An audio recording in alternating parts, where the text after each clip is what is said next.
একজন পুরুষের রোজগারের উপর পর্যায়ক্রমে কার হক বেশি, স্ত্রী সন্তানের নাকি মা বাবা ভাই বোনের? দেখুন, মা বাবার সাথে কারো কোনো তুলনা চলে না হক আদায় করার ক্ষেত্রে। হক আদায় মানে শুধু টাকা পয়সা খরচ করা না। আল্লাহ এবং তার রাসূল সাল্লাল্লাহু আলাইহি সাল্লামের পর সর্বোচ্চ শ্রদ্ধা পাওয়ার হকদার, সর্বোচ্চ ভালোবাসার হকদার কে? মা এবং বাবা। মা বাবার চাইতে বেশি ভালোবাসা পাওয়ার হকদার পৃথিবীতে আর কেউ, শ্রদ্ধার হকদার আর কেউ। কিন্তু অর্থ ব্যয় করার ব্যাপারটা একটু ভিন্ন। স্ত্রী যদি থাকে তাহলে প্রত্যেক স্বামীর উপরে কর্তব্য তার স্ত্রীর ভরণ পোষণের ব্যবস্থা করা।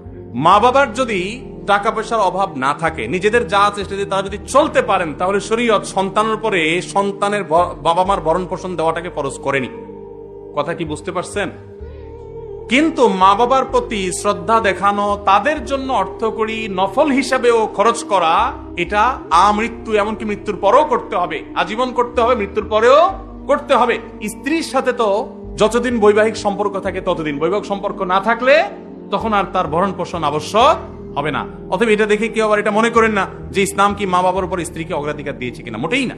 কিন্তু খরচের যদি ব্যাপার হয়, স্ত্রী অন্যের ঘর থেকে এসছে আপনার ঘরে, অতএব তার সম্পূর্ণ দায় দায়িত্ব আপনার, আপনি তার ভরণ পোষণের ব্যবস্থা করে দিবেন। মা বাবা তাদের জন্য খরচ করবেন, যদি তাদের টান থাকে, যা আছে তাদের না হয়, তখন আপনার উপরে কর্তব্য হবে তাদের জন্য খরচ করা।